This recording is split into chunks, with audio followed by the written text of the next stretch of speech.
online, and I would like to say that we have been speaking about this topic for the fourth time. This is Information Operation Christmas. And I would like to say that I'm Ellina Shnurko-Tabakova. I'm the head of the Council of Info Security and Cyber Security. We would like to thank Ukrainian Crisis Media Center. Our cooperation this year brought this format that we are having now. We thank High Tech TV and also Tax Index for these gifts. These are the books Tota Calvaria Publishing House was present to us, and we have also one book of our partner concerning these reflections, and we are going to speak about these topics, and it will be interesting to read these books. And there is a book about ancient Rome, and we may find difference in the situation that we face now and compare it with the previous situations. So we have already had such events concerning information operations at Christmas. Last year we had more than 20 speakers who brought conclusions of the last year and provided forecasts. Let's be open. We understand that escalation and of aggression of the Russian Federation that happened in spring this year. This was an important topic. That's why we focused on this topic. We would like to study this topic from different sides. We would like to show what is ongoing in the media and what hybrid war means, what it consists of. And it's not a coincidence that we have participants, speakers from academia who have been working in this area of information and hybrid threats, and there are speakers who are practitioners, and for nearly 8 years they are working at information frontline. They are working on counteracting means. Also we have representatives of the military, and I really hope that after this event we will have one more step. We will have proper methodology for those who counteracts this threat, for scientists, military men, and people from NGOs and experts, in order that our front would be more competent, and we should be really efficient, because often this is lacking. Gladly, I would like to give the floor to Olexandra Tsekhanovska, our first speaker. She represents the Ukrainian Crisis Media Center, and she's going to tell us about the activity, and she's going to tell us about these things in more detail. Thank you very much, Ellina.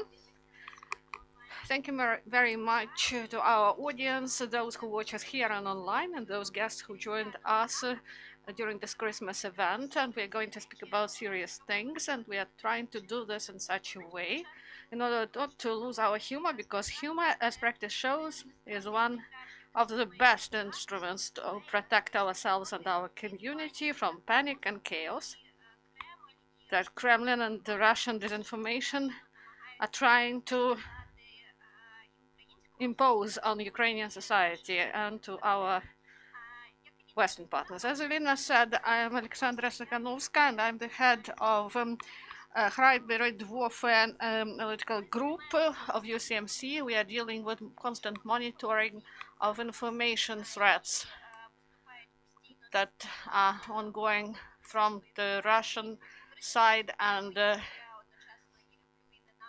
I love and hate this topic at the same time, and we should focus on something now.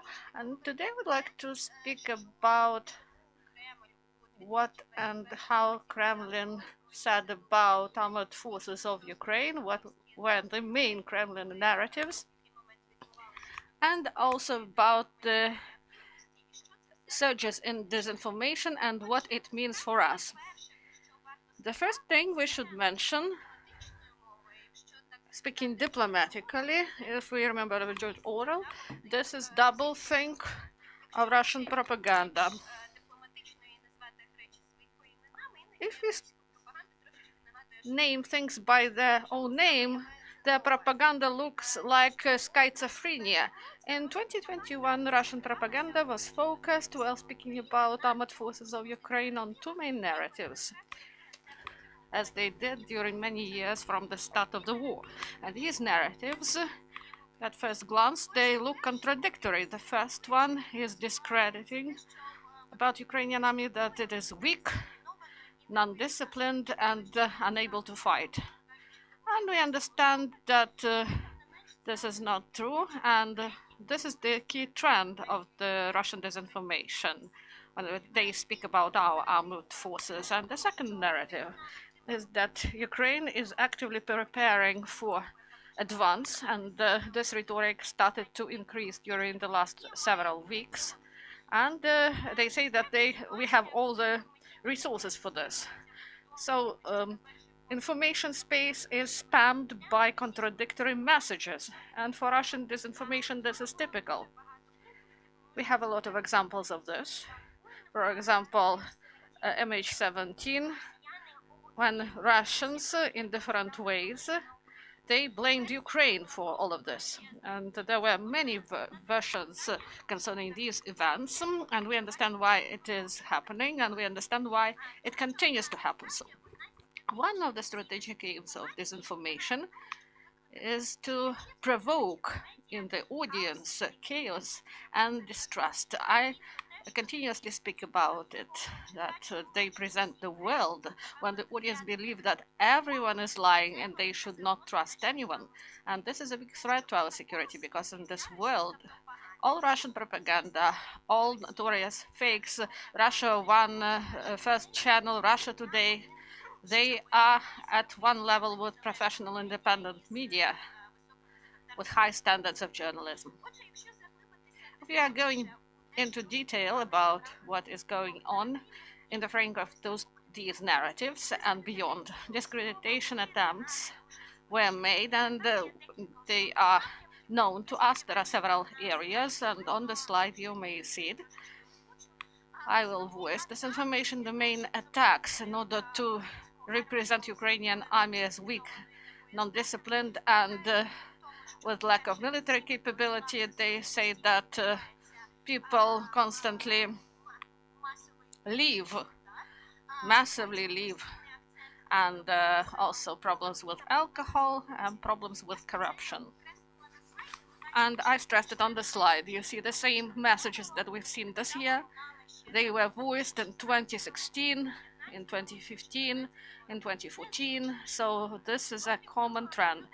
And also there is a common approach when these Kremlin arguments, they are brought to the Ukrainian media by the agents of influence. You may see this Anatoly Shary here is mentioned. He promotes also these messages. Also for discreditation of the armed forces of Ukraine this year, the Kremlin is using the messages, traditional mantra that the armed forces allegedly shell non-military objects and kill peaceful residents. I monitor many Russian TV channels, Telegram channels, and we may find information there that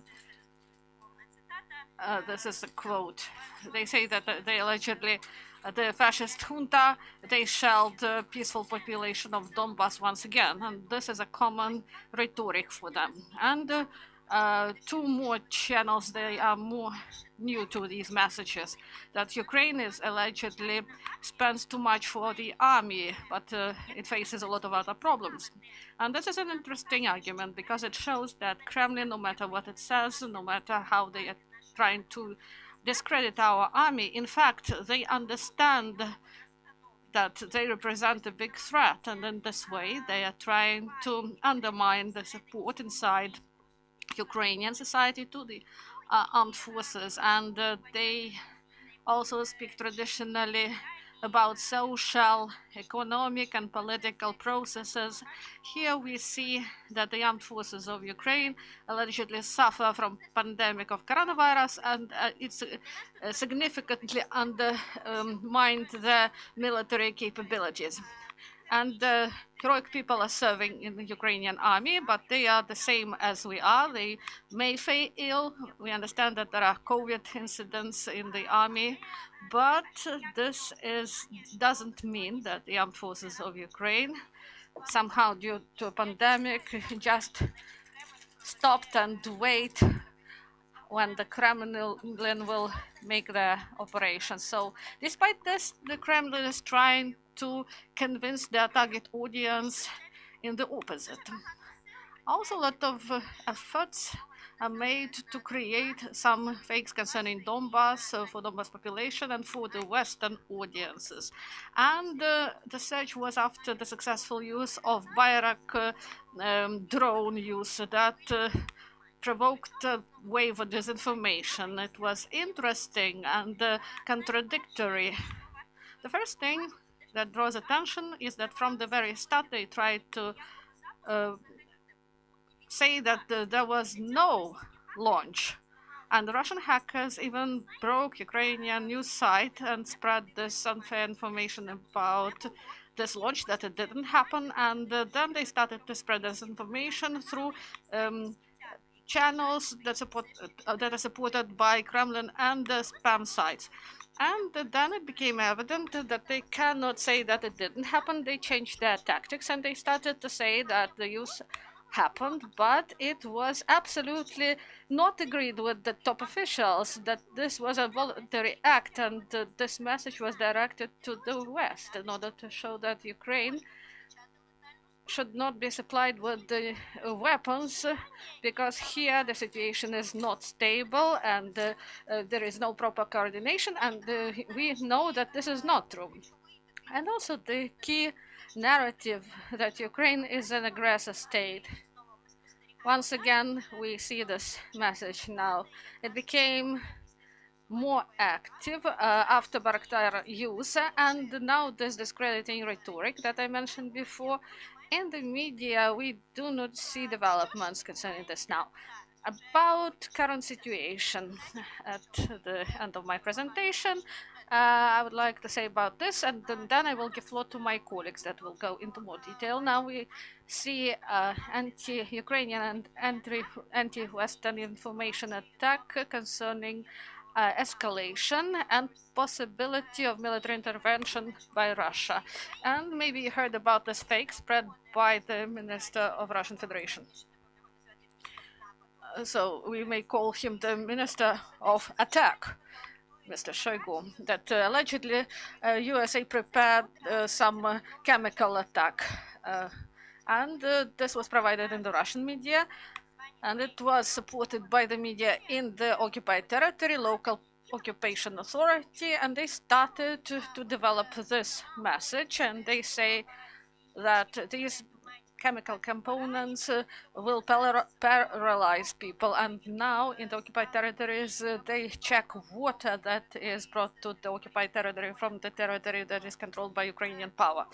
Why it happens so? Because in such a way, by spreading such disinformation, the Kremlin insists that Ukrainian power allegedly wants to carry out this provocation in order to force the West to pay more attention to Ukraine and to military aggression of Russia, to bring more attention to this, that this tragedy won't be ignored by the West, and Ukraine is portrayed as a cynical aggressor state that is capable to do anything.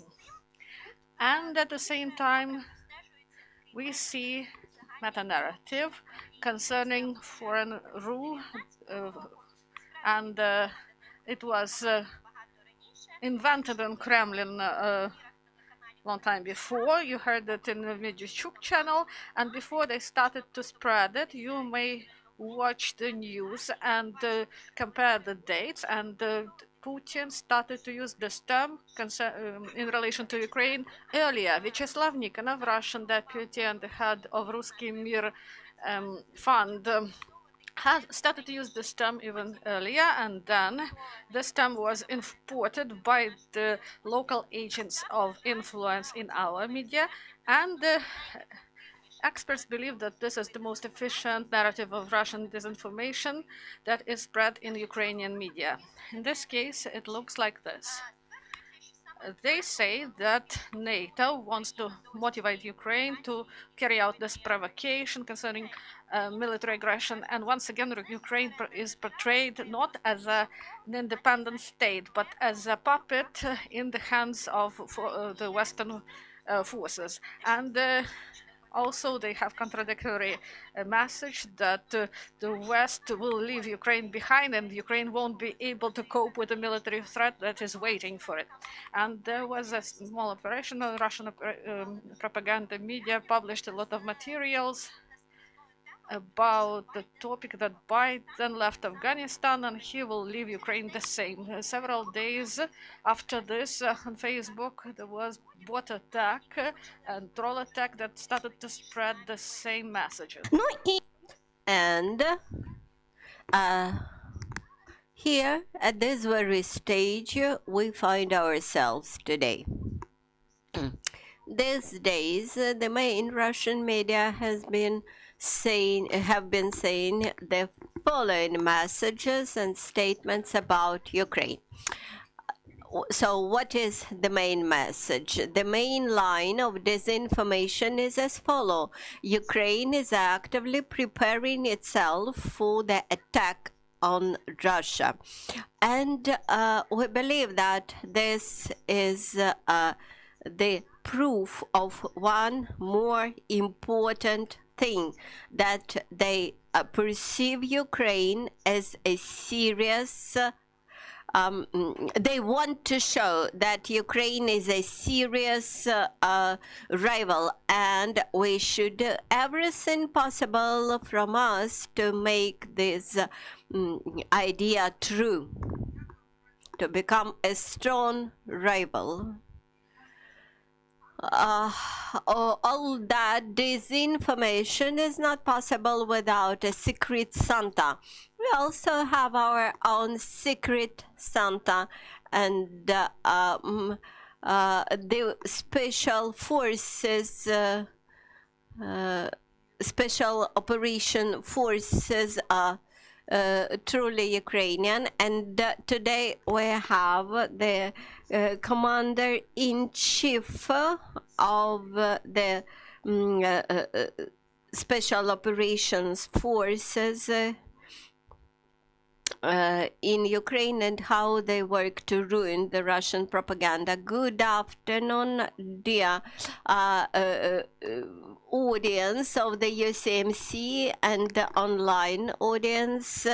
I would not say much, perhaps, but I want to emphasize that the Russian propaganda machine is powerful, partially because it is very well structured. So the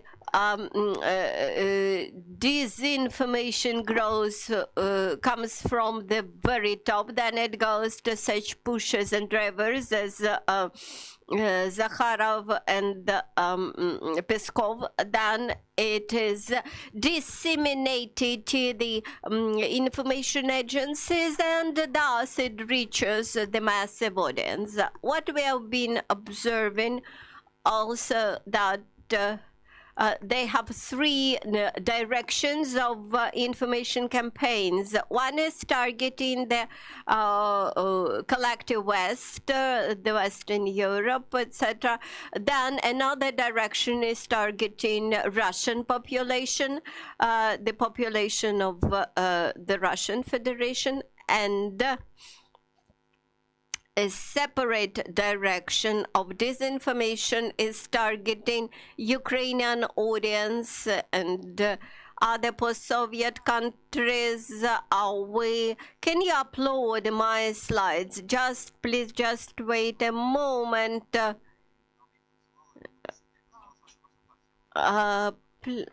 what was the name of your presentation? The Russian disinformation machine. We haven't got your.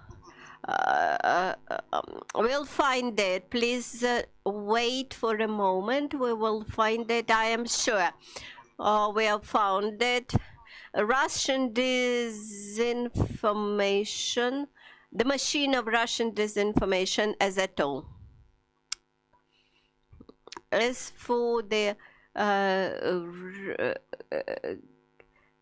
as for such component of disinformation as Russian military forces, they are important component of all this disinformation machine. That is, the information agencies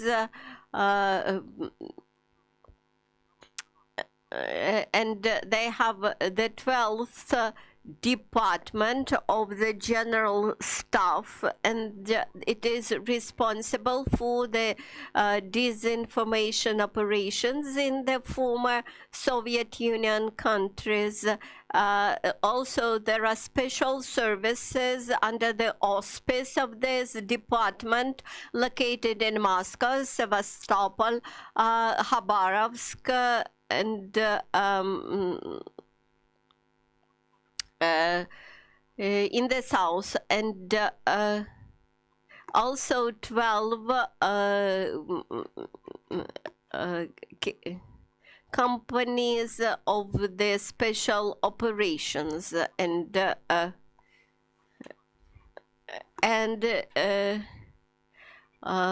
inside those special operations forces, they have the foreign special operations units, and they have their own disinformation subunits. By the way, I have to say that Russian disinformation machine is not as efficient as we believe it to be. Quite often they are unable to trace back and to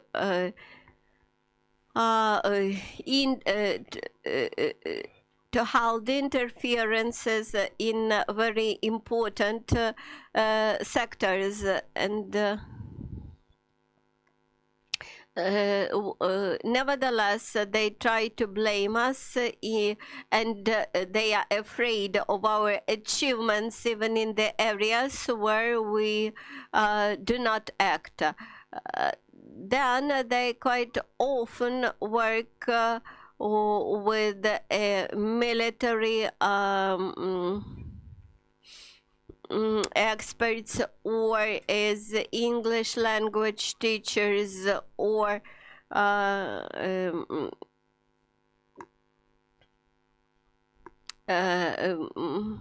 and this makes the efficiency of their work much lower. Also, the flow of Russian propaganda has gained a reputation of a terrible liar, and less and less people all over the world continue to trust it. Inside the Russian Federation, they have a lot of issues with economy, religious, freedom of speech. In Kazan recently, the rector of a local university was arrested because of attempted murder, and quite recently the member of parliament also made an attempt to murder somebody, and this distracted Russian mass media from Ukraine. So failures and mistakes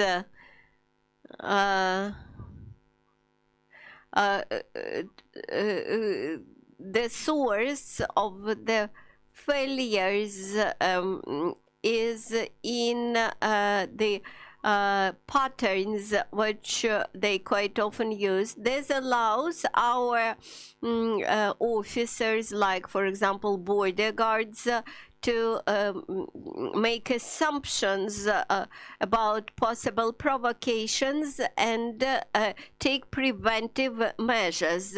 For example, the actions at the border or possible provocations at the border during the recent crisis at the Polish-Belarus border, where the migrants were used.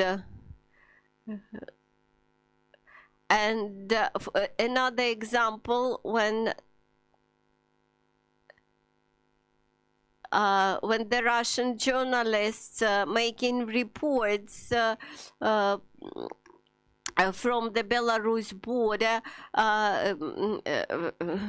wrongly mentioned Ukrainian city of Priluki, which sounds similar to the Belarus village at the border, and tried to pretend that the shooting of people happened inside Ukraine, which was nonsense, of course.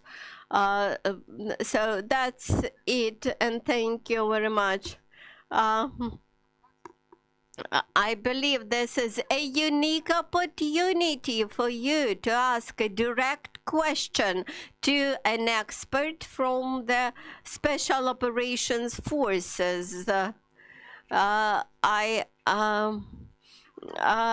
expected that the speakers would ask questions to one another, but I don't see this.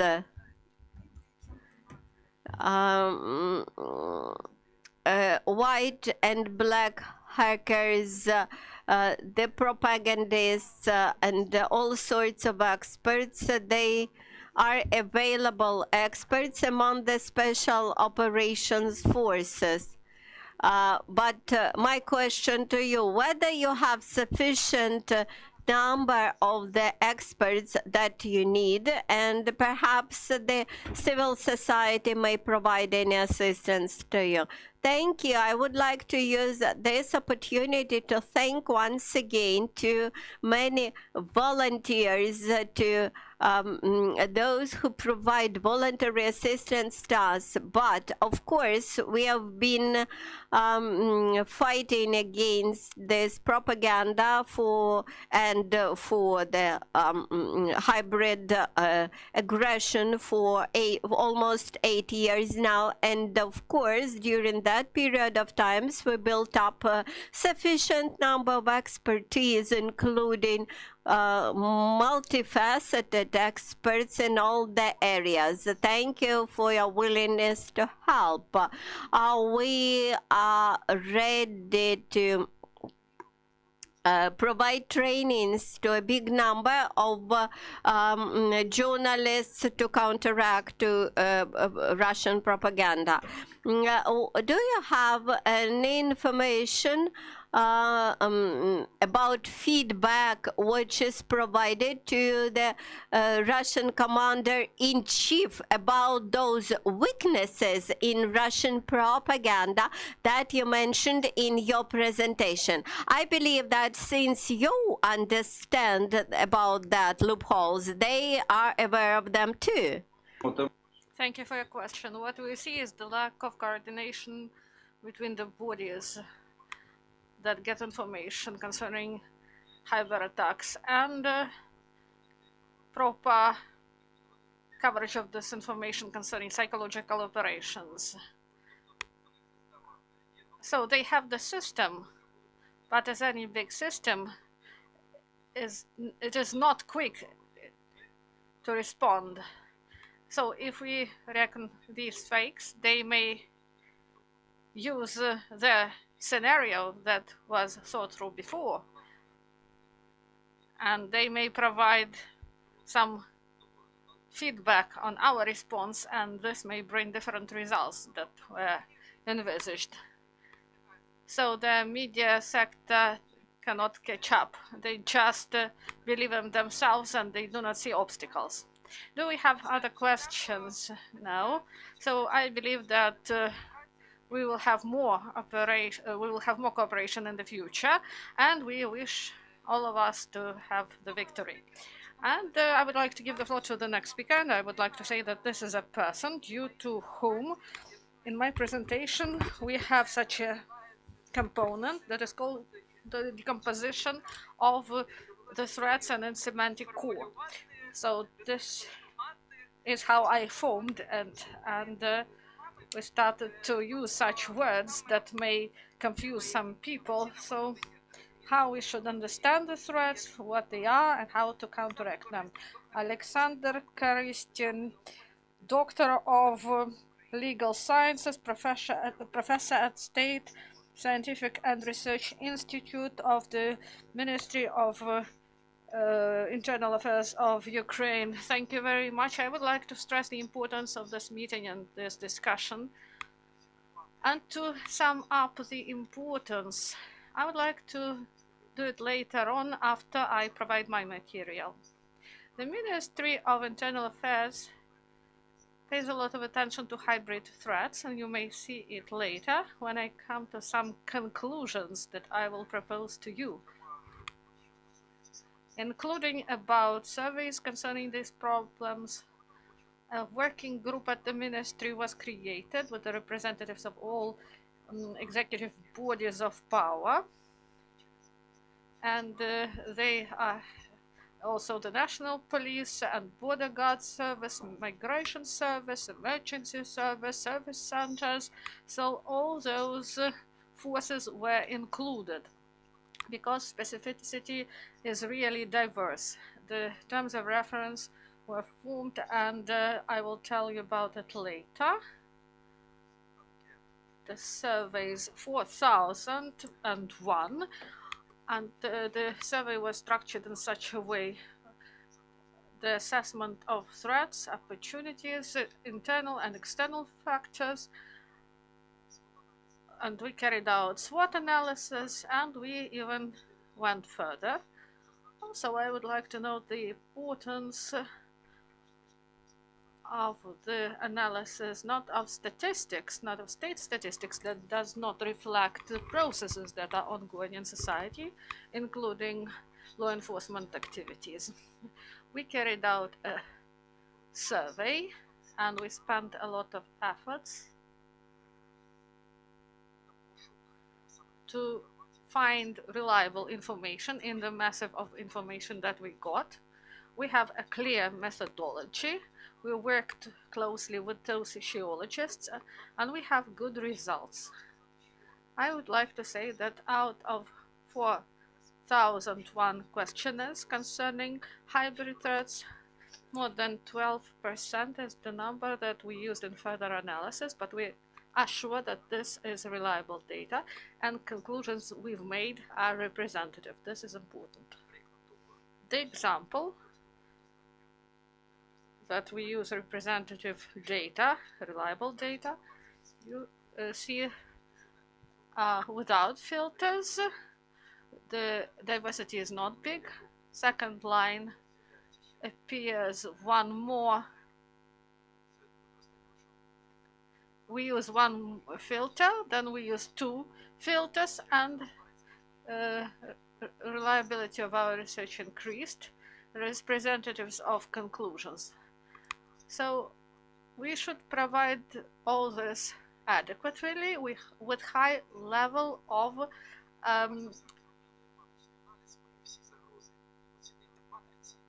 probability. So vertically in this matrix, you see the possibility of this threat, and we have 4 key groups.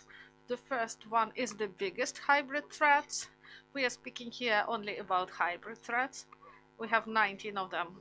Yellow, these are the threats that are significant. 64 of them we identified. They need proper attention of top officials. The third group and the fourth group, one is 131 threats were identified by our working group, and we had a general who participated in the work, and we surveyed people for 3 or 4 hours, and we tried to find all necessary indicators to assess this work. And we based our work on risk management, and we implemented the methodology of risk management in this area. Speaking about threats, and we're speaking about security sector, and we should use such words as threats, dangers, and vulnerabilities, and other terms related to the sector. And we had a scale from 0 to 100, and we assessed all these threats, and we compared them using metrics, and the risk of threat is 50% and more. These are the biggest hybrid threats. So this is red, and orange is the 30 to 40, yellow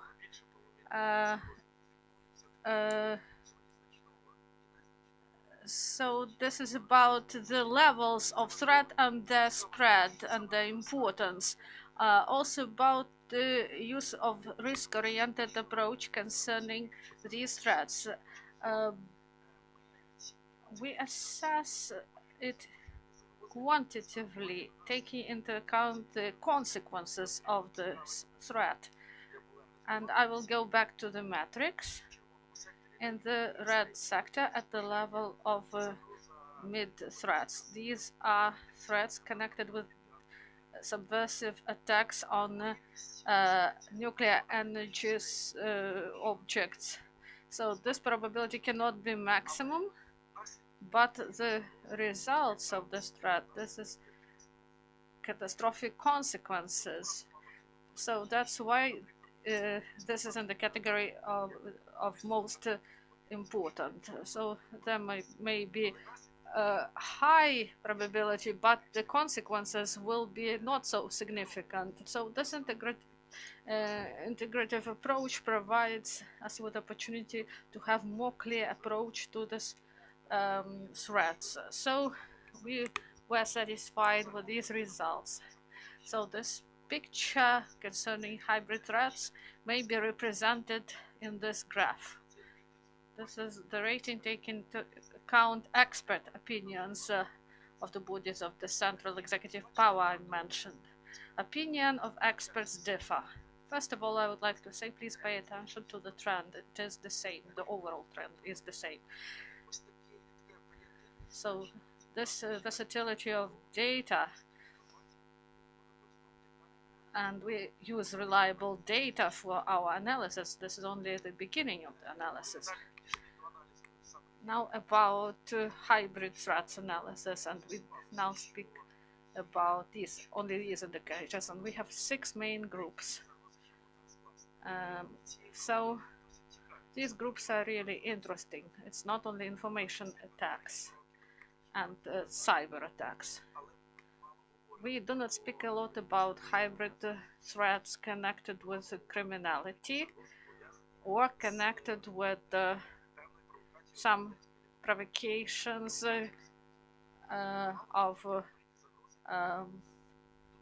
concerning the public, and also the matters concerning critical infrastructure, and also hybrid threats connected with corruption and the use of narratives, discreditation of law enforcement bodies, and we have a separate group for this. So this is not only expert assessment, we also used factor analysis. So we tried to analyze hybrid threats in different regions, and we got an interesting picture. If we have 6 groups that we identified, each region has its own specificity of spread of these hybrid threats. At this slide, on the slide, there are main three hybrid threats. These are three main regional threats in the regional split, so to say, and they are rather diverse, as you can see. Now, I would like to look at a group of threats which is related to the increase of criminal environment or increase of criminal crimes. The increase in crimes is a specificity of hybrid threats, and when we look at the range of them, we see that some of them are of top priority. Illegal military band formations and the illegal circulation of firearms are the major crimes which are being escalated with the specific purposes. For example, illegal circulation of firearms.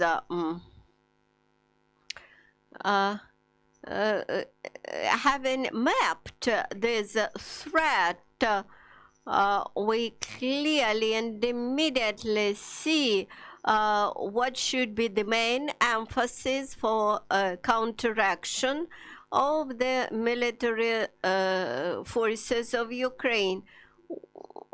Kiev and Kiev region, that's quite understandable. But why Rivne region and in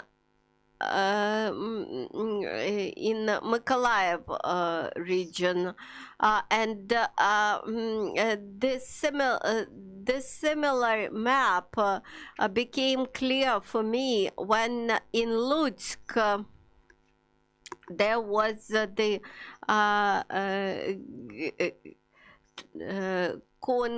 terrorist attack on a bus, and the terrorists had hijacked the bus. And having heard about that, I recollected this map and understood why that happened in the Volyn region. In Kiev today, we observe the drop in bringing to responsibility for illegal circulation of firearms, and there's insufficient attention to this problem. With the growth of the problem means that this is a considerable threat. So risk management approach allows us to weight the capacities and vulnerabilities. Some time ago, the Secretary General of NATO mentioned that it is unimportant how you assess the strength of an attack potential attack on Ukraine. The biggest issue is how you are able to counteract to these hybrid threats. This is the issue and the problem. So the scale of the threat is unimportant if you can counteract to it. So our major strive today is to become sufficiently strong to repel these attacks.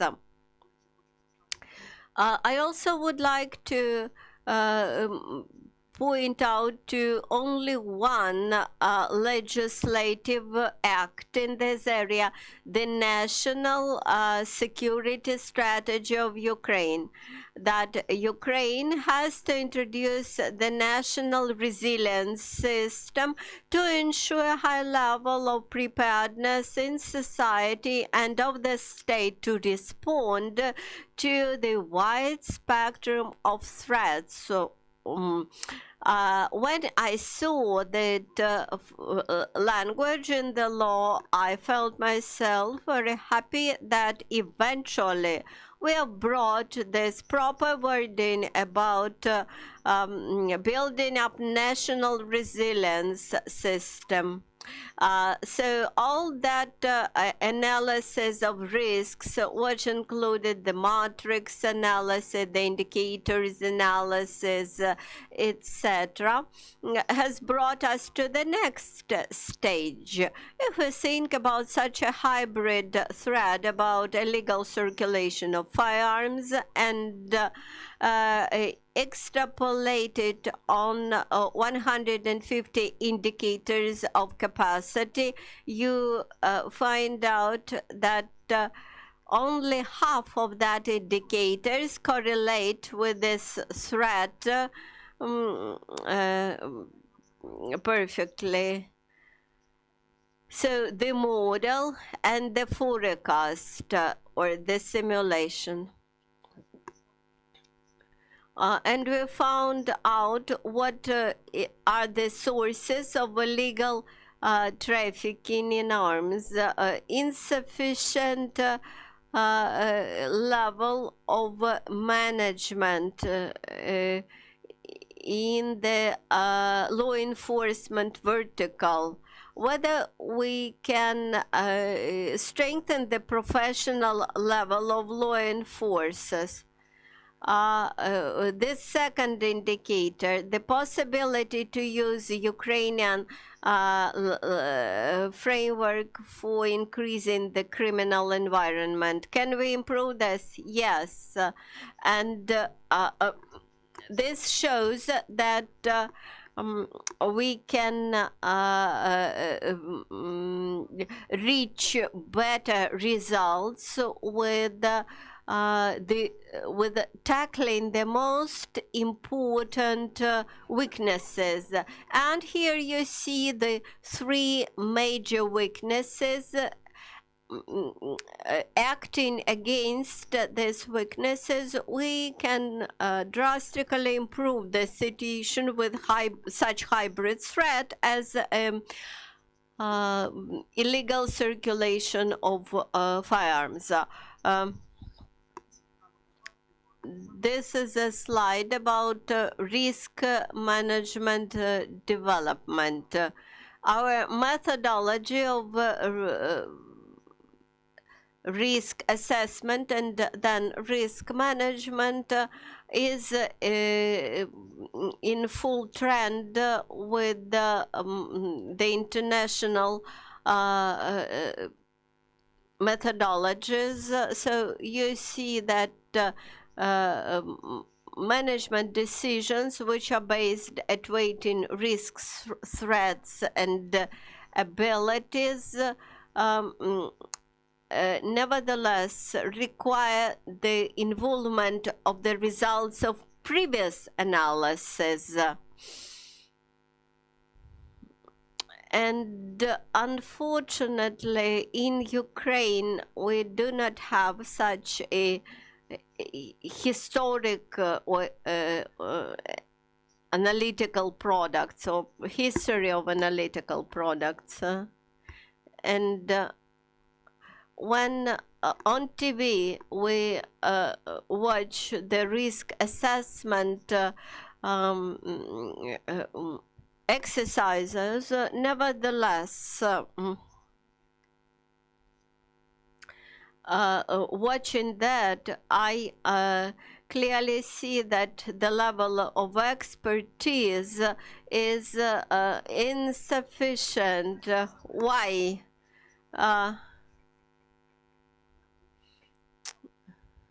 I believe that my material will be useful for you. Thank you. Perhaps not all the journalists are familiar with the correlations, but today we will discuss this more, and you have to understand this. How do you assess the capacity of Ukraine to counteract hybrid threats? When I faced this methodology for the first time, I gradually became the follower of the following approach. Any analysis should be based on the scientific and professional measuring and analysis. And as of now, my answer to you might sound just a bad weighted, bad developed. For example, corruption. I had analyzed the risk of corruption, and I will report this to the main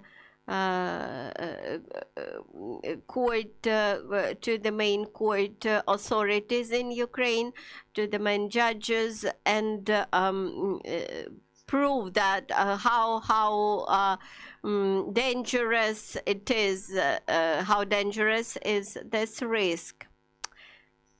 When you looked at the diagrams which characterize the capacities to respond to different hybrid threats, you perhaps noticed that all the response systems that are below 50% capacity, this means vulnerability in response, and everything that is up 50%, but all the list is not enough. And one of the highest threats, over 62%, is bureaucracy. This is what undermines our capacity to counteract to threats.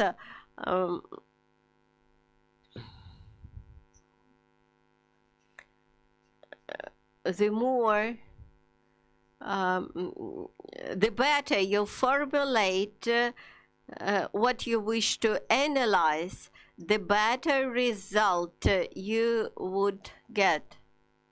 I mentioned 152 indicators of vulnerability and capacity to respond to the vulnerabilities, but this is a huge set of indicators.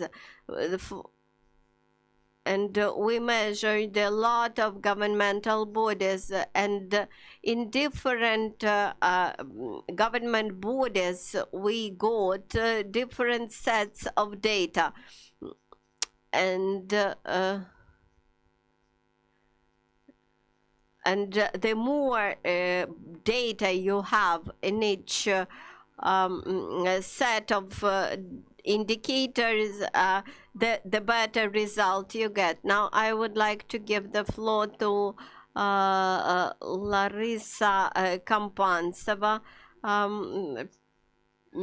doctor in philology and from the National Academy of the Security Service of Ukraine, and you have carried out a lot of professional work, and we would like to thank you for it, and to ask how the civil society and volunteers might join you in your efforts.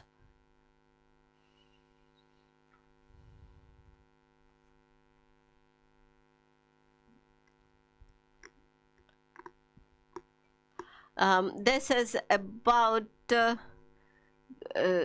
Christmas in Stratcom from single heroes to the whole team.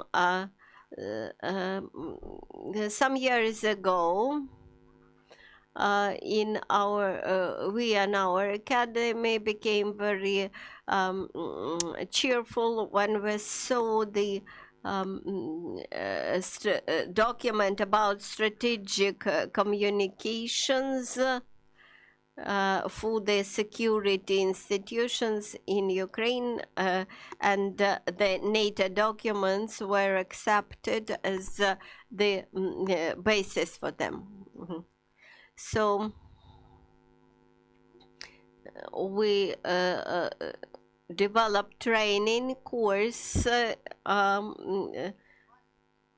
our academy, and we invited people with good experience in trainings in journalism, the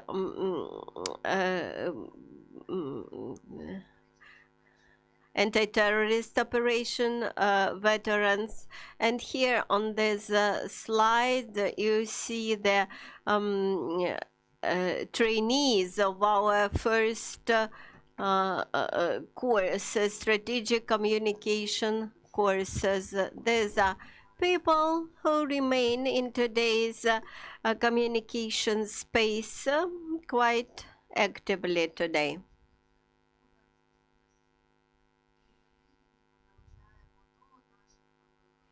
Today we have more than 700 audience, and out of that audience we involve almost 52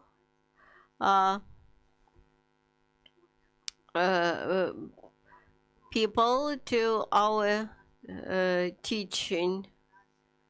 And in all the strategic communication sphere, we select one of the aspects and then invite a lot of people as trainees and the best expert in the area. We cover mostly law enforcement agencies, and together with the NATO Documentation Center in Ukraine, we organized these courses in strategic communications.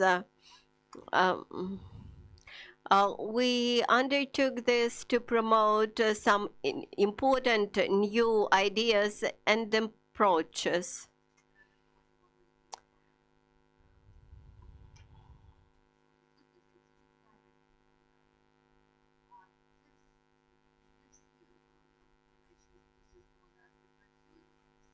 These are some of the institutions with whom we cooperate, and some of our publications. This list is not exhaustive, but nevertheless it shows what we are doing. First of all, I would like to mention the basic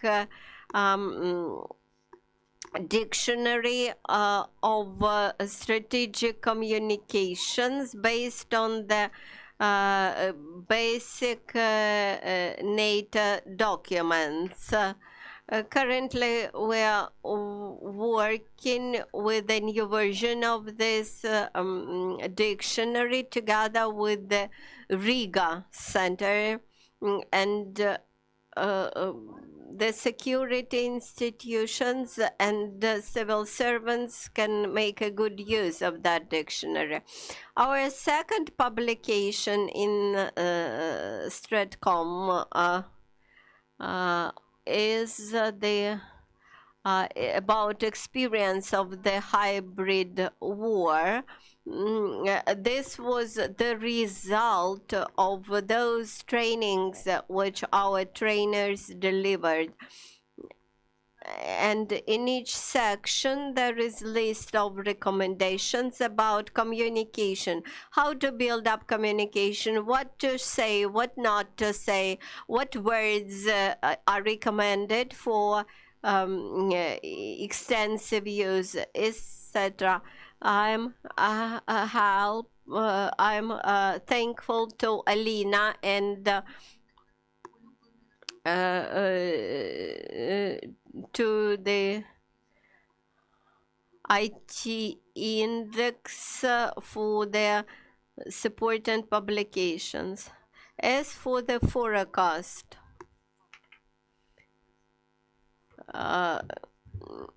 at the beginning of this year, I analyzed how the doctrine, I analyzed in Ateka Index how the expression Ruski Donbass is being perceived, and I found out that it was preparation to an aggression, and I was able to predict today's situation with the threats. And this proves that this could be used, well used, as an instrument for forecasting.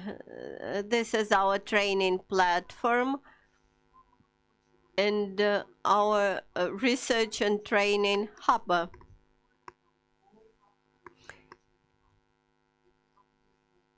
Our hub brings together the researchers from security institutions, experts, civil society volunteers, all those who are Ukrainian patriots and who are ready to work together for the victory of Ukraine. I also would like to thank to Ellina, who is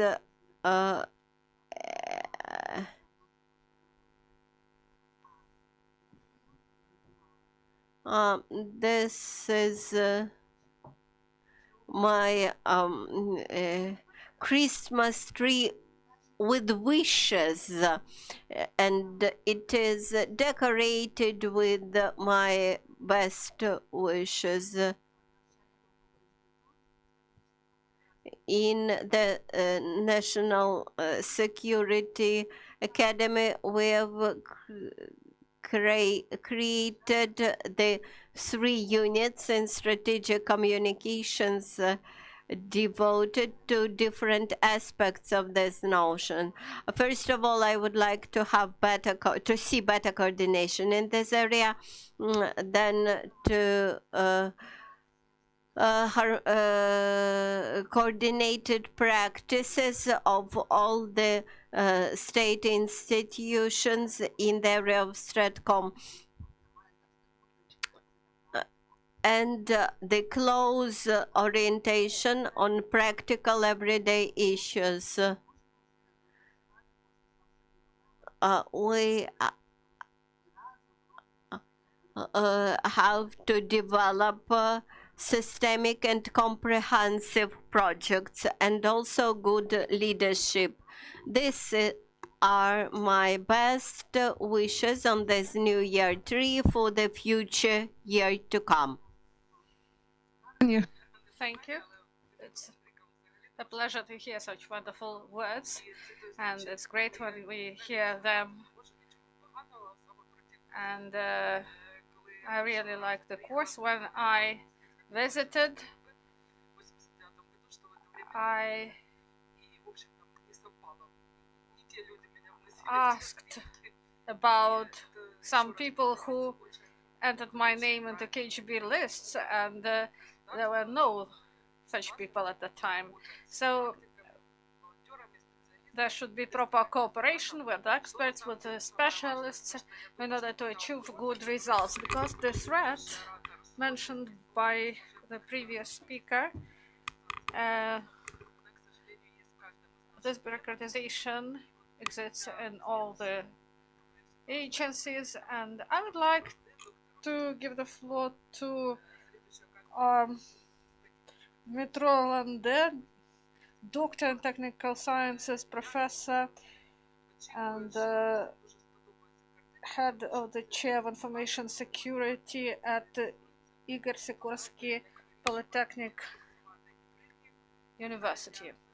And we're going to speak about different aspects of this problem, and about figures, about culture, about not only experts, but also about the public. This provides competence, critical thinking. A lot of people are speaking about it, but we cannot do it without proper figures. Good afternoon. I greet everyone with the upcoming holidays. I wish everyone health and peace. I'm going to tell you about connections between different events. I won't go into detail about events, but about the mechanism of research. Why? Because we have some information that is in the network, in this information space, in common understanding, and we now are able to collect this information. Experts have this information, they may aggregate this information, for example, aggregate it in time, then we need to come to some conclusions. We may search for information. When we find some flows of information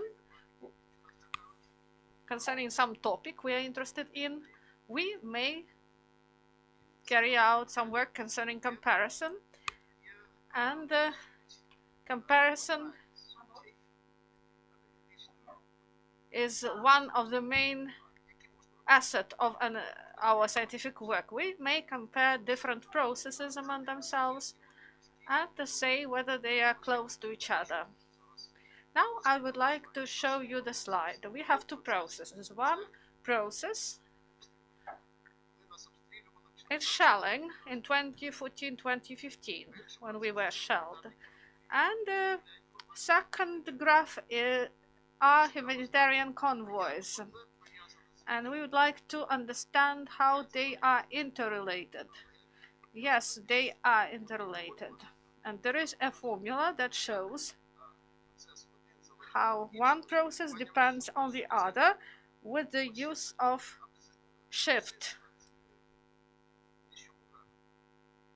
And you may see it at a lower graph. First there were some convoys, and then there were shellings. And we see that there is something about 1 week. Smoothing of 1 week. This is with the use of info stream that collected the information from the channels from the side. We started to study different types of weapons, and we found out that cartridges are used first, and about shellings by missiles. This happens in a week or more. We could see the plans, and we could provide this information to those who need it in order to understand how to prepare to these events. So this is comparison of two processes. This is the first type of comparison process. Also, we may compare the process within itself. One process may repeat itself in time. One process depends on its history. If it is not dependent, we could not forecast anything. So this is the forecast concerning an overall topic, a broad topic, such as terrorism. And we see a line of autocorrelation, self-correlation. And we took information also about cybersecurity as an element of a hybrid war. And we see here the spikes, and we see big diversity in this autocorrelation curve. Why it is so? It happens that the spikes, the peaks, they repeat. If we study cyber attack, we may see that there are some info operation and intelligence, then attack, then some time passes, and then there is investigation and publication of information about investigation. And this process is versatile. And then the cyber attack may be mentioned and used for the studying of future attacks. This includes the components that we've studied before the war. One more type of comparison of information process or dynamics of the process. We may use a template with which we may compare it. For example, a simple wave for mathematicians, this is well known. Next is Mexican hat. These are simple information attacks. And the third, wavelet-Mykolay. All of them, they are within the theory, wavelet theory.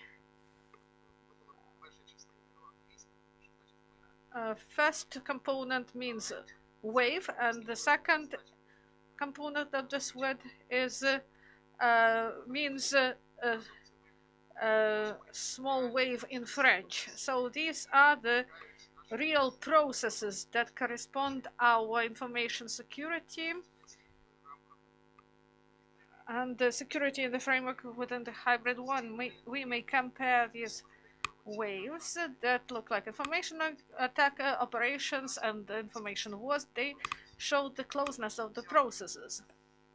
Here we took one of the processes connected with some information attack, cyber attack, and compared it at different levels of detailization.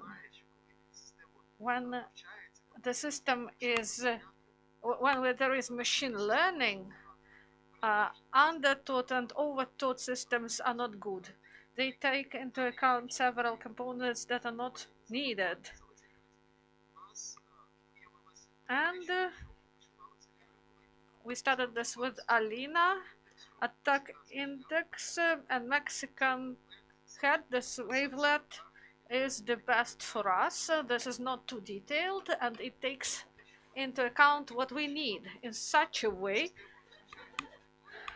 So we created attack index system. It includes network analysis and machine learning, and correlation comparisons are used. You see the logo and this snake. This is a profile of information operation. This is a small wavelet of this information operation. It is not brought to the end, but this is the central part of it. And in the system attack index that analyzes the attacks on business, on country, on the state, we may also use it, this correlation analysis, and we may use fractal analysis here as well. Why we use some surfaces here? Because one is time, one is scale, whether the information is big or small, and the third space is the number that shows this process, whether it looks like information operation. So we may use it in our reports, and we may show how this process may look like. For example, one person may look at it and they cannot see it, but when we use this correlation analysis mechanism and we see this yellow mountain, we see that during this day something happened. But correlation analysis is such a thing. It is connected with probability. It provides a condition, but it's not enough. There is such an example, well known. They identified correlation between the number of those who sank in the river and the yield per year. When there is low harvest, a lot of people sank the same year. Maybe this is suicide, but this is not the case. So everyone, when there was a small harvest, it means that the weather was too hot, and more people went swimming. That's why it happened. So we should better understand the content.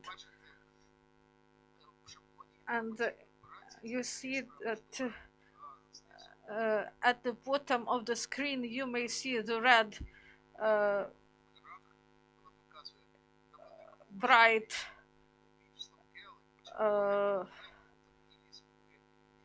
red and white sectors. So this is the reflection of our information space. And this scalegram is provided to the analyst, and the analyst analyzes the day and finds the main content, the main narratives, and the system helps him to work, and he interprets the data, and sometimes this may provide better understanding for those who take decisions. So this is an attack index. It is about the system of monitoring, and this is only one component. And this is like fireworks of opportunities. Comparison, the opportunity of templates, and the opportunity to compare different processes.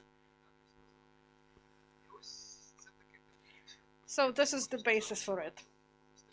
And at this round table we are having 3 doctors of sciences. I believe that is why we may speak about it even in more detail, but I hope that you understood me correctly, and maybe you have some questions for me. Do you have some questions? I'm a doctor of sciences who carry out manual analysis after your system caught everything it could. It's really great because it provides a wave for the future. I had an interesting experience. We studied intelligent groups from 2013 till 2020, and when these groups stopped and something happened then in reality, some aggression of Russia increased, or some other serious things happened. And this was connected with information attacks in other areas. And anti-gender is one of the waves. When there is in information space something really serious, everything is calm, and then after this, real situations, real shellings happen. So for me, this was really important to know, and your system really contributed in 2013, 2020, and I found some documents and fake sites that were created for several days, and then they were destroyed, but information was provided, this propaganda was provided to different oblast councils, and the system preserved them. Yes, this was a small ad break, so we thank to those who made it. So why our system is important? Because it is impossible to counteract information threats if you do not have instruments that work with analysis and helps to make conclusions. And the methodology and practice, they really depend on qualification of those who use the weapons and who deal with real practical things. Now I would like to give the floor to our final speaker, and I may speak a lot about cooperation with the communications military office in 2014, and we may say that this is the person who opened my eyes concerning how the military work.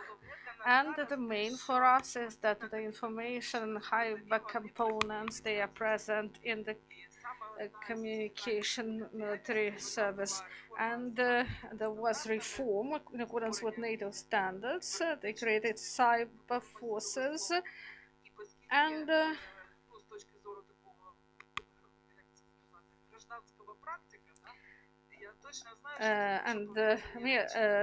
As a civilian, I believe that strategic communications, they are important. This is communication with society, and it is needed for the resilience of the country in accordance with the NATO standards. And cyber and technical component, security component is really needed. And cyber forces, do we have them? And what is going on in the sector in our country? We would like to have such hackers who may attack cyberspace of the Russian Federation, and we know that they constantly attack us, and they attack the whole Western world. I would like to give the floor to Lieutenant General in Reserve, Head of Military Communication Service of the Armed Forces in 2014-2020, Volodymyr Rapko. Good afternoon. I would like to mention that all my slides are taken from the internet, and I would like to calm down our society that we have and assure you that we have everything that we need for the defense of this country. Some years ago, this possibility to have cyber attacks looked unbelievable, and nevertheless, since 2009, 2010, that possibility had become more possible, and we from that moment we started to develop such forces, and it was not that easy to attract and retain necessary staff. In Estonia, they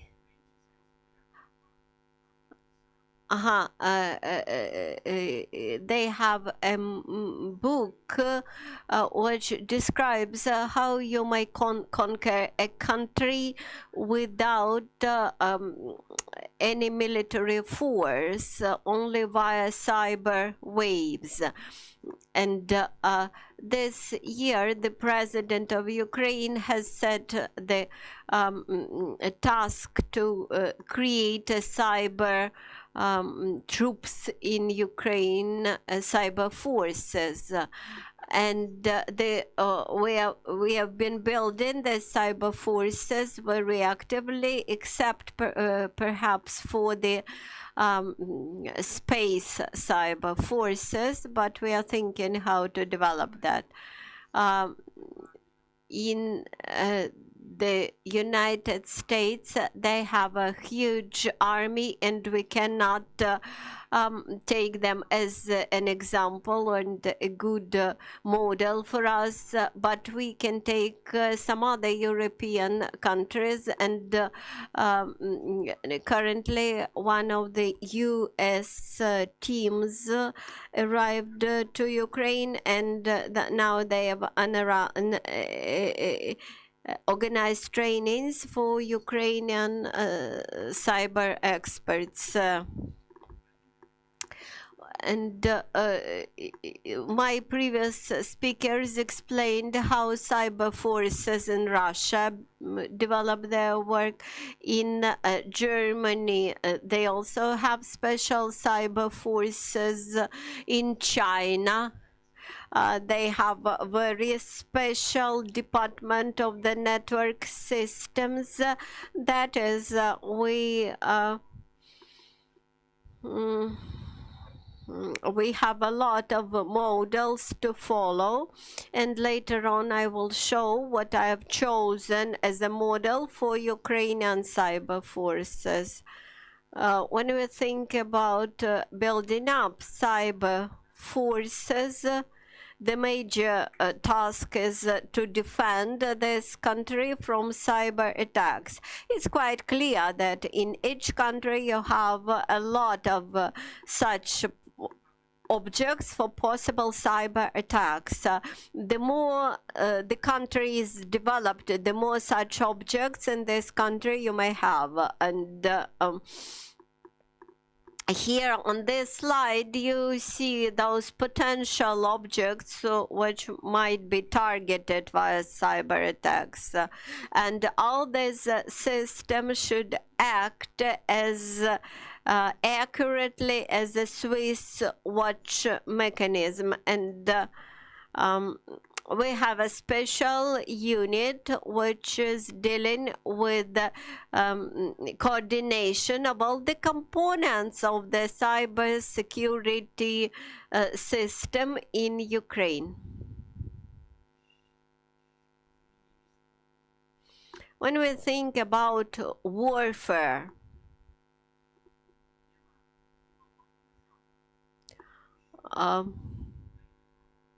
we think about the legislation of Ukraine.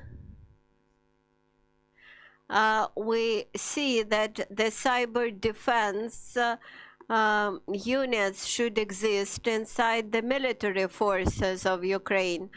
But here we have problems with the legislative documents which were passed during different periods, and legislation in this area requires improvement.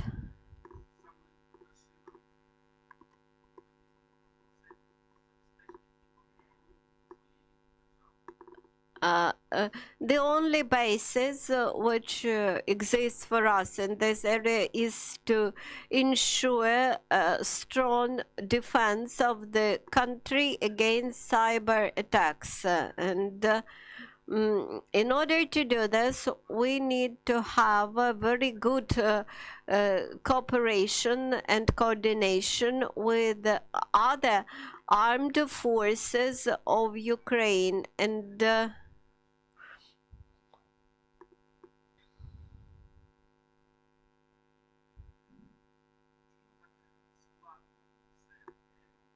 why the cyber defense is so complicated? Because it is a complex thing, and cyber defense may influence many aspects. That is the military troops, for example. While cyber defense means you may ruin the movement, the communications of your enemies. You may ruin the radio and other communication means.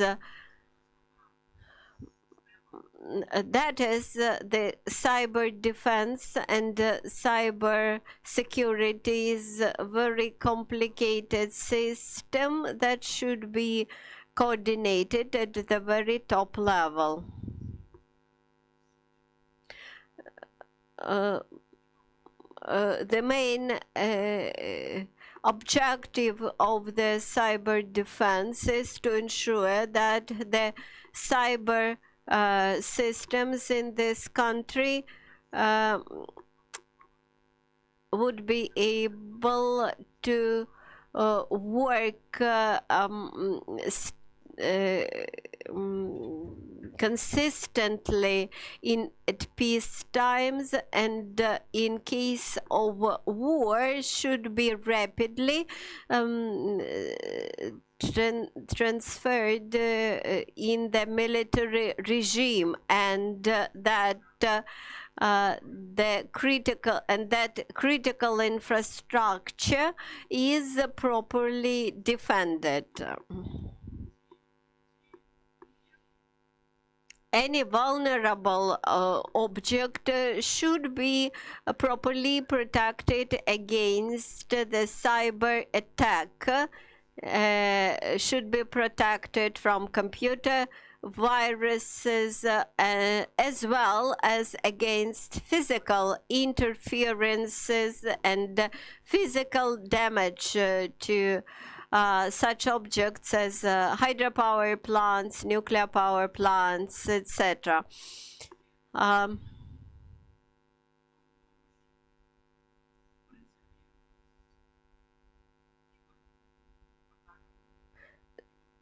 What else is interesting?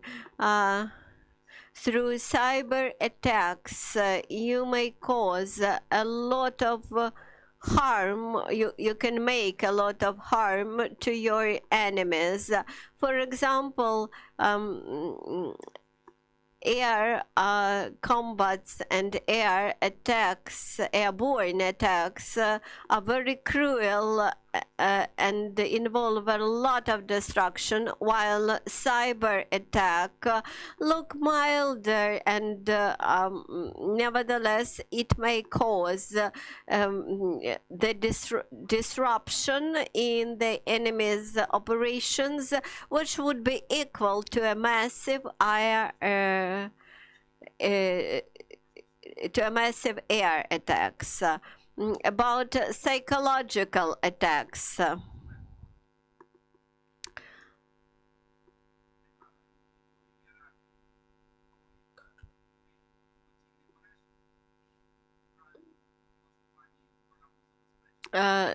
Improper fine-tuning of the software may allow you to stolen important data, to falsify the elections, to start blackmailing. This suggests that the more important is the enterprise, the better cyber protection you should apply to it. These are examples of war actions in cyberspace. The Stuxnet operation, nothing was destroyed physically, but via cyber attacks, the work of nuclear reactors was suspended for more than 3 years. Then Russian-Georgian War 2008, due to the attack on cyber networks, all the military communications were disrupted, and the military control systems were almost ruined. Now, from the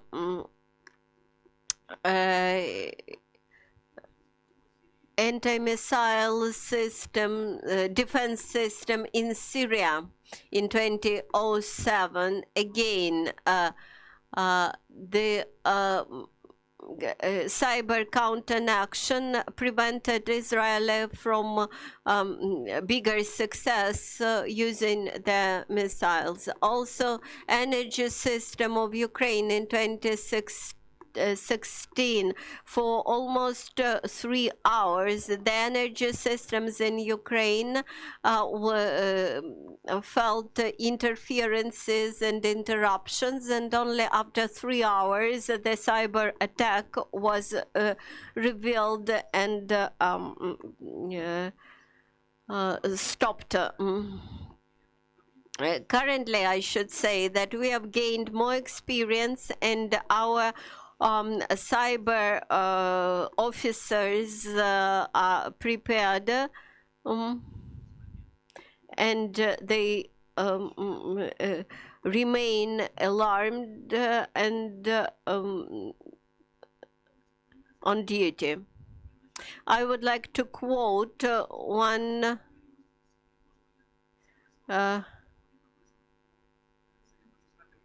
one officer, German officer, who once suggested that all the agreements with Russia, with the Russian Federation, value the cost of paper on which they are printed, meaning that you should not trust Russia. And here you see the illustration about international documents about cybersecurity. As for the legal documents on cybersecurity, we have sufficient legal framework, but not all of them, as I already mentioned, not all of them are state-of-the-art documents. Some of them should be corrected and refreshed.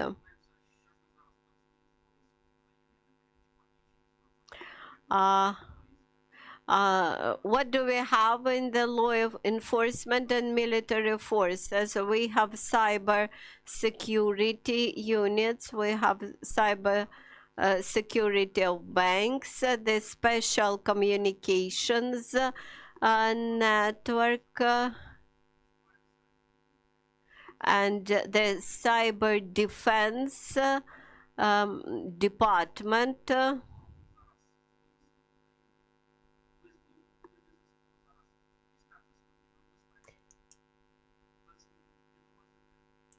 And here on this slide, you see the structure of the cyber security forces under the commander-in-chief, under the main headquarters of the Ukrainian military forces.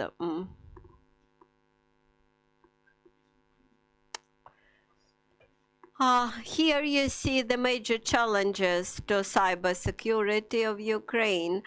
These challenges are similar to the Estonian, Polish challenges, etc. In my discussions with my foreign colleagues, I found out that we have many similar issues. Very rapid digitalization of the country results in a situation that not all people manage to learn the new things and the proper understanding what does the cyber security mean and what does the cyber hygiene means. The cyber attack on state institutions and critical infrastructure enterprises could be equaled to the Air Force attack on the territory of the country.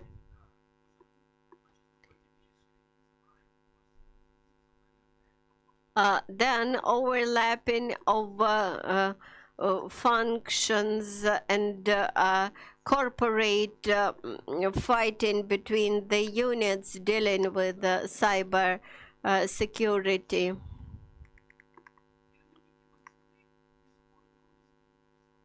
But the heads of all those units, centers of cyber defense, they maintain communications between each other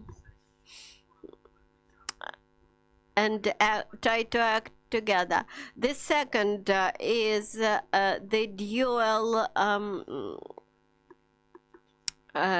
dual use of all the processes and technologies in the cyber defense area that we build. That is the cyber protection of the peaceful times should be easily converted into the military cyber security at the times of war. And what we witnessed in 2014 should not happen again. Then we have some problems with outdated legislation in the cyber defense standards. That is, you should not defend the information which is actually cheap and which cannot cause a big damage to the country. We should follow the principles which are acceptable for NATO. That is, everything which is classified information according to NATO standards should be classified information in Ukraine too. I also believe that personal communication between the cybersecurity officers may strengthen the capacity of these units, and we have to teach officers how to deal with the special communication means instead of simple mobile phones or smartphones. Because we do not have proper system of state communication, and we rent these means of communication from private operators. Of course, we have separate channels. It's difficult to carry out cyber attack on them, but they are costly and they need a lot of efforts for being efficiently used and work. Also, I would like to raise one issue concerning cyber strategy of Ukraine. I studied this document carefully. We have problems with private-public partnership. When I studied experience of Estonia, this country is rather small, and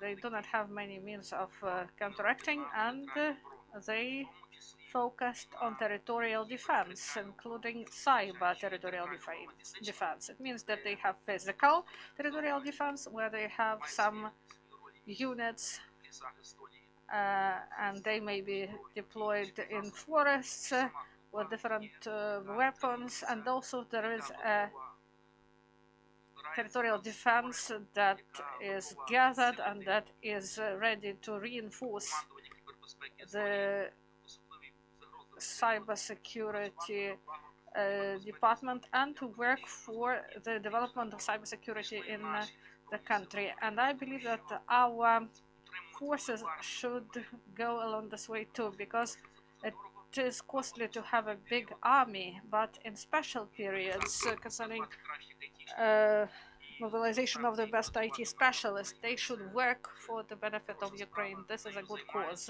And now we understand that we should deal with it. It is done and it should be done. And also about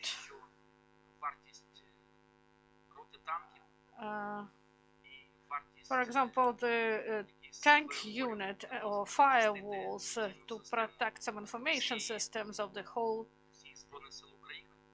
armed forces. The cost is nearly the same, and what is better, we should think about it. I work with communications, and I will always speak about benefits of firewalls, and maybe specialists in tanks will speak that tanks are more important, but they say that tanks, this is the past, and bikers, they are the future. But I believe that tanks, they are really good. And the last thing I would like to say, in civilized society, it is difficult to deal with the cybersecurity. Why? Talent postulates, we may see it there. If someone say that there may be cyber subversive actions, for example, in Poland, and they will send a note of protest, and this will be not correct. And Ukraine is a civilized country, And we should be really careful in our attitude to this cyber security issues, because the armed forces of Ukraine, in accordance with the law, they do not have the right to limit the rights and freedoms of people on the territory of Ukraine. And concerning some cybersecurity, maybe some computers may be seized, or internet should be disconnected, or some communications means should be disconnected, or some TV channels. And there is an influence on the freedoms of citizens. That's why this is very interesting issue. Cyber forces in NATO, they are all in the armored forces, and we took decision to form them within the Ministry of Defense of Ukraine. This is an interesting issue. Maybe I do not know about some things because I am on pension for 2 years, but we believe that cyber forces, they should be within the armed forces of Ukraine. Thank you very much. Thank you. I believe that we now better understand how these forces are organized and how they will develop, and society will follow the development, and this is important for society. And I would like to finalize our event, and now I need a clicker. Now I will present my presentation. Lastly, I would like to say why this Christmas operation is important.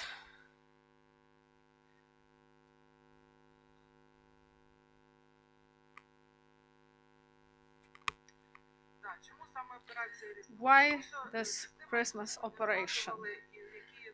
The system that was mentioned today, this is like New Year decoration. This is important information about information channels.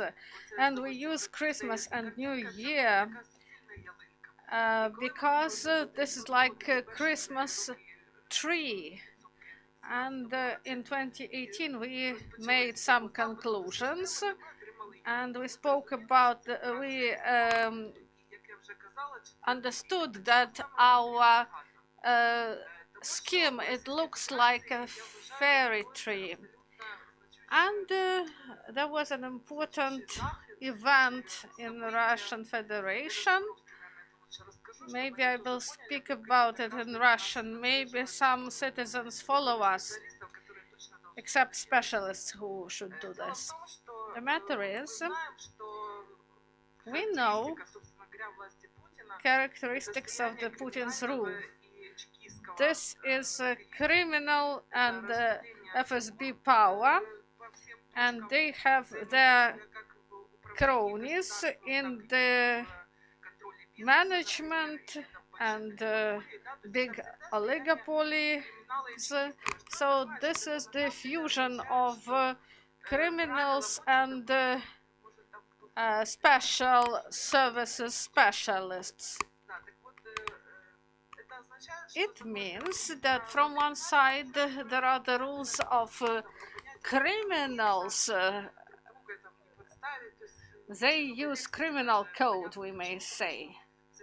And in the USSR, a lot of people were in prisons.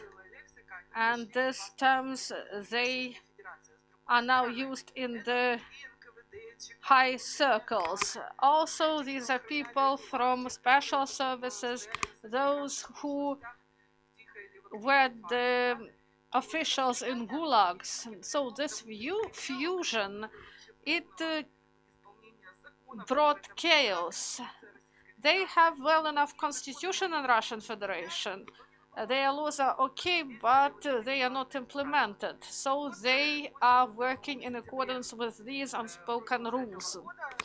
And in spring this year, a real hero, Belarus citizen who was in Saratov colony, and he recorded how interrogations in this colony are carried out. He heroically collected information and brought it abroad, the materials about torture, not only in Saratov colony.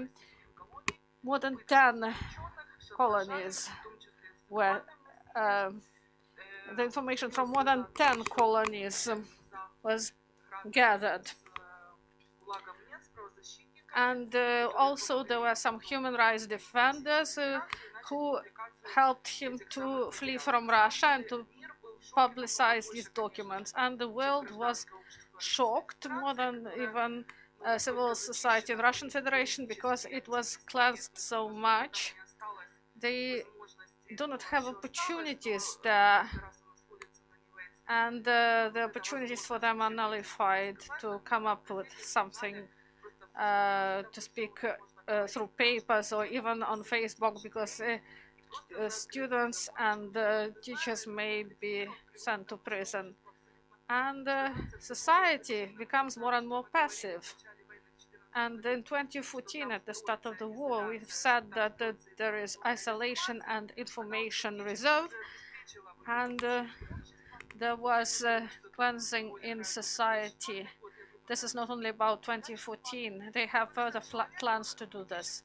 So this person was able to get this information that is only possible in digital era. He got direct evidence how the rights are violated in the colonies of the Russian Federation. And this is really important, because this is evidence for human rights to fight criminal and special services power. And for the first time,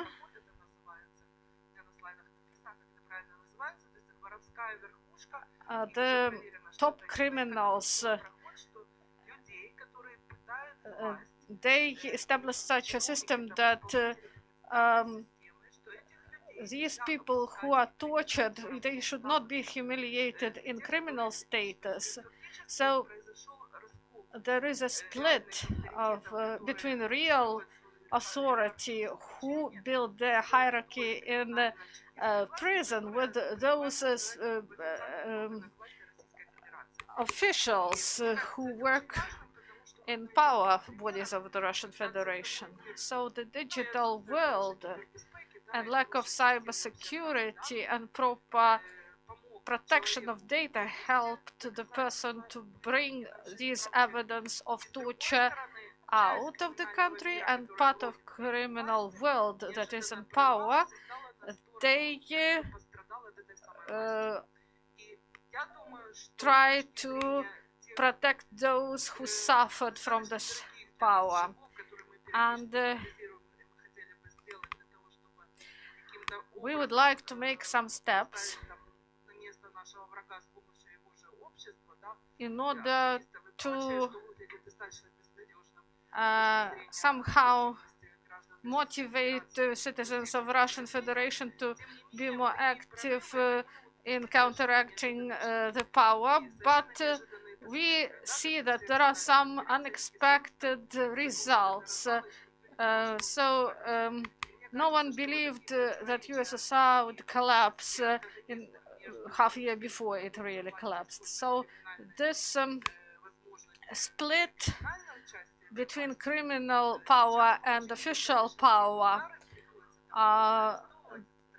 it brought some arrests, and activists who are now sent to prison, they should know how to enter the prison cell, because they are sent to prison on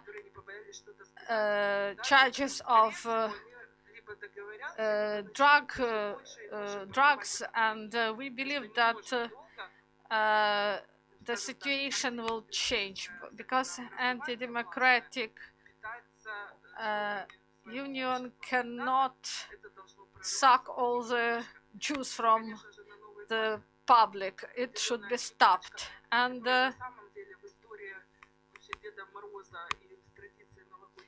so we have traditions of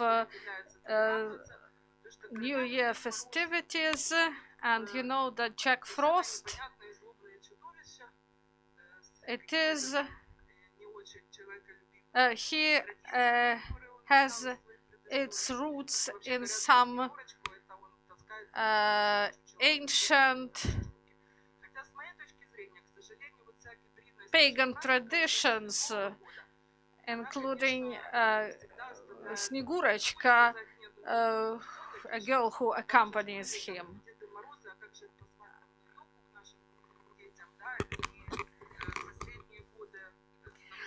So we have also split of traditions. Before we had Jack Frost, now we are having Saint Nicholas, and people, they now connect their family traditions not with Jack Frost but with the Santa Claus. And we do not have Snegurочка now because we do not have this tradition in the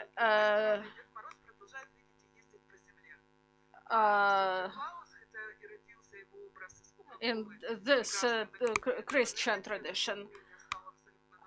So Jack Frost, he was liked by the Soviet people, but we believe that we should use tradition of Saint Nicholas, who flies in his sleigh, and